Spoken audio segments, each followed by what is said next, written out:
पार्वती की एक जिद के कारण भगवान शिव को खुद पुरी धाम जाकर भगवान जगन्नाथ से मदद मांगनी पड़ी। आखिर ऐसी क्या बात हुई थी कि महादेव को अपनी ही पत्नी को मनाने के लिए भगवान जगन्नाथ के पास जाना पड़ा? चलिए जानते हैं इस अद्भुत और रोचक कथा को। कैलाश पर्वत, बर्फ से ढकी हुई ऊंची ऊंची चोटियां, चारों ओर गहरी शांति, हवा में गूंजता हुआ हर हर महादेव। भगवान शिव ध्यान में लीन थे। माता पार्वती उनके पास बैठी थी और नंदी द्वार पर पहरा दे रहे थे। सब कुछ बिल्कुल शांत था, लेकिन तभी अचानक माता पार्वती ने मुस्कुराते हुए शिवजी से पूछा, स्वामी, क्या आपने कभी पुरी धाम का महाप्रसाद चखा है? शिवजी ने धीरे से आंखें खोली और मुस्कुराकर बोले, हाँ देवी, पुरी धाम का महाप्रसाद सिर्फ भोजन नहीं, बल्कि स्वयं भगवान का आशीर्वाद होता है। ये सुनते ही पार्वती जी की आंखों में उत्साह आ गया। उन्होंने तुरंत कहा, तो स्वामी, मुझे भी वही महाप्रसाद खाना है। शिवजी हल्के से मुस्कुराए। उन्होंने कहा, देवी, वो प्रसाद पुरी के जगन्नाथ मंदिर में बनता है, वहाँ से यहाँ तक लाना आसान नहीं है। लेकिन पार्वती जी ने तुरंत कहा, मुझे कुछ नहीं पता, मुझे तो पुरी का महाप्रसाद ही खाना है। शिवजी हल्के से हंस पड़े। उन्हें लगा कि पार्वती जी मजाक कर रही हैं। लेकिन अगले दिन पार्वती जी फिर बोली, स्वामी, क्या महाप्रसाद आया? शिवजी ने कहा, देवी, अभी नहीं। तीसरा दिन, चौथा दिन, अब पार्वती जी थोड़ी नाराज हो गईं। उन्होंने कहा, स्वामी, पूरे ब्रह्मांड में आपकी इतनी महिमा है, देवता, असुर, ऋषि सब आपकी पूजा करते हैं, लेकिन जब आपकी पत्नी ने सिर्फ एक छोटी सी इच्छा जताई, तो आप उसे भी पूरा नहीं कर सके। ये सुनकर शिवजी थोड़े गंभीर हो गए। उन्होंने शांत स्वर में कहा, देवी, आपकी इच्छा मेरे लिए आदेश के समान है, लेकिन पुरी का महाप्रसाद सिर्फ वही ला सकता है जिसे स्वयं भगवान जगन्नाथ अनुमति दे। पार्वती जी ने थोड़ा गुस्से में कहा, तो फिर आप ही जाकर उनसे मांग लीजिए। कैलाश पर्वत पर अचानक सन्नाटा छा गया। नंदी भी ये सुनकर चौंक गया, क्योंकि पूरे ब्रह्मांड में शायद पहली बार महादेव को किसी से कुछ मांगने जाना पड़ रहा था। शिवजी कुछ क्षण तक शांत बैठे रहे, फिर धीरे से मुस्कुराए। उन्होंने कहा, यदि मेरी देवी की इच्छा पूरी करने के लिए मुझे स्वयं पुरी जाना पड़े, तो मैं अवश्य जाऊंगा। और उसी क्षण महादेव उठ खड़े हुए। उन्होंने नंदी को बुलाया। नंदी तुरंत उनके सामने आ गया। शिवजी बोले, नंदी, हमें पुरी धाम जाना होगा। ये सुनते ही नंदी खुशी से बोला, हर हर महादेव। और कुछ ही क्षणों में महादेव कैलाश से निकल पड़े पुरी की ओर। लंबी यात्रा के बाद आखिरकार भगवान शिव पुरी धाम पहुँचे। पुरी का दृश्य अद्भुत था। समुद्र की लहरें मंदिर के पास आकर झुक रही थी। हवा में चंदन और फूलों की सुगंध थी। जगन्नाथ मंदिर का विशाल शिखर आकाश को छूता हुआ दिखाई दे रहा था। भगवान शिव धीरे धीरे मंदिर के द्वार तक पहुँचे, लेकिन जैसे ही वे अंदर जाने लगे, मंदिर के पुजारियों ने उन्हें रोक दिया। उन्होंने कहा, ठहरिए, मंदिर के अंदर जाने से पहले आपको एक नियम का पालन करना होगा।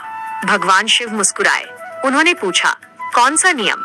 पुजारी बोले, यहाँ कोई भी सीधे भगवान जगन्नाथ से कुछ नहीं मांग सकता। ये सुनकर शिवजी भी थोड़े हैरान हो गए।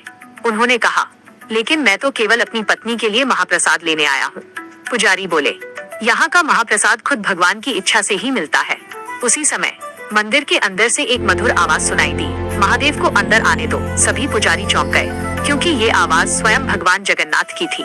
मंदिर के द्वार तुरंत खुल गए। शिव धीरे धीरे भगवान जगन्नाथ के सामने पहुँचे।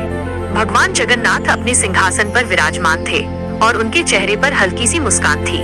उन्होंने शिवजी से कहा, महादेव, आप स्वयं पुरी आए हैं, ये हमारे लिए सौभाग्य की बात है।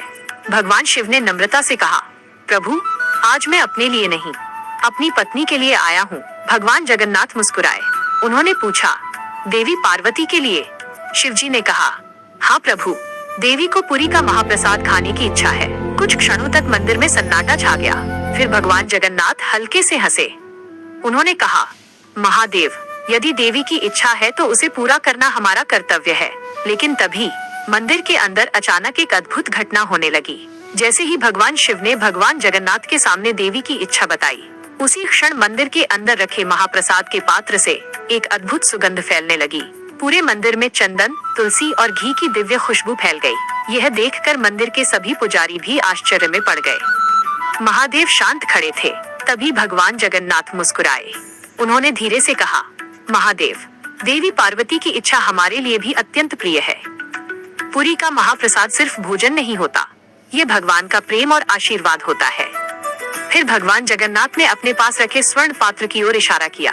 उस पात्र में ताजा बना हुआ महाप्रसाद रखा था। मंदिर के पुजारी तुरंत आगे आए और बड़े आदर से उस पात्र को उठाने लगे। लेकिन तभी भगवान जगन्नाथ अचानक मुस्कुरा दिए। उन्होंने कहा, नहीं, आज ये महाप्रसाद किसी और के हाथों नहीं जाएगा। सभी पुजारी चौंक गए। महादेव भी आश्चर्य से उनकी ओर देखने लगे। तभी भगवान जगन्नाथ बोले, आज ये महाप्रसाद हम स्वयं लेकर जाएंगे, कैलाश पर्वत। ये सुनकर पूरा मंदिर स्तब्ध रह गया, क्योंकि ऐसा पहले कभी नहीं हुआ था। पुरी धाम के स्वामी स्वयं मंदिर छोड़कर किसी के लिए महाप्रसाद लेकर जाएं। यह कल्पना से भी परे था। भगवान शिव तुरंत बोले, प्रभु, मैं स्वयं ये प्रसाद लेकर चला जाऊंगा। लेकिन भगवान जगन्नाथ मुस्कुराए। उन्होंने कहा, महादेव, जब माता पार्वती ने इच्छा जताई है तो उन्हें प्रसाद भी हमारे ही हाथों मिलना चाहिए। इतना कहकर भगवान जगन्नाथ अपने सिंहासन से उठ खड़े हुए। उसी क्षण मंदिर के अंदर घंटियां अपने आप बजने लगी। शंखनाद गूंज उठा। मंदिर के पुजारी और सभी भक्त ये अद्भुत दृश्य देखकर जय जगन्नाथ का जयकारा लगाने लगे। महादेव ने भी विनम्रता से भगवान जगन्नाथ को प्रणाम किया।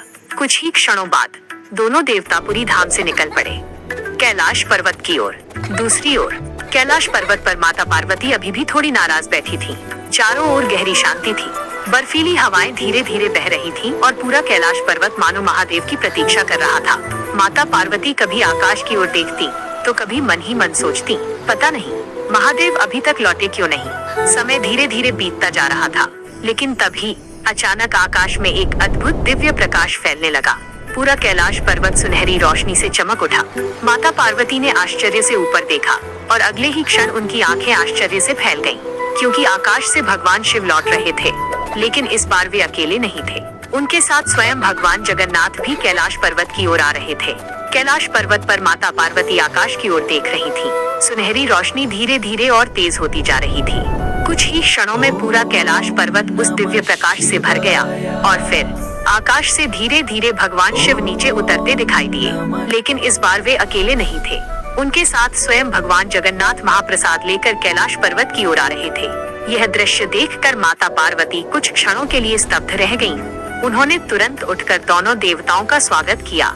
भगवान शिव मुस्कुरा रहे थे और भगवान जगन्नाथ के हाथ में स्वर्ण पात्र में रखा हुआ पुरी धाम का दिव्य महाप्रसाद था। माता पार्वती आश्चर्य से बोली, प्रभु, आप स्वयं कैलाश पर्वत आए हैं? भगवान जगन्नाथ मुस्कुराए। उन्होंने कहा, देवी, जब आपने पुरी के महाप्रसाद की इच्छा जताई तो उसे अपने हाथों से लाना हमारा कर्तव्य बन गया। ये सुनकर माता पार्वती थोड़ी भावुक हो गईं। उन्होंने विनम्रता से कहा, प्रभु, मैंने तो बस एक इच्छा प्रकट की थी, लेकिन आपने तो स्वयं यहाँ आकर मुझे कृतार्थ कर दिया। भगवान शिव भी मुस्कुराते हुए बोले, देवी, देखा, पुरी धाम का महाप्रसाद सिर्फ भोजन नहीं होता, ये भगवान का प्रेम और आशीर्वाद होता है। इसके बाद भगवान जगन्नाथ ने वह स्वर्ण पात्र माता पार्वती को सौंप दिया। जैसे ही माता पार्वती ने महाप्रसाद अपने हाथों में लिया, पूरे कैलाश पर्वत पर एक अद्भुत दिव्य सुगंध फैल गई। माता पार्वती ने श्रद्धा से भगवान जगन्नाथ और भगवान शिव को प्रणाम किया। फिर तीनों देवता एक साथ बैठ गए और बड़े प्रेम से उस दिव्य महाप्रसाद का सेवन करने लगे।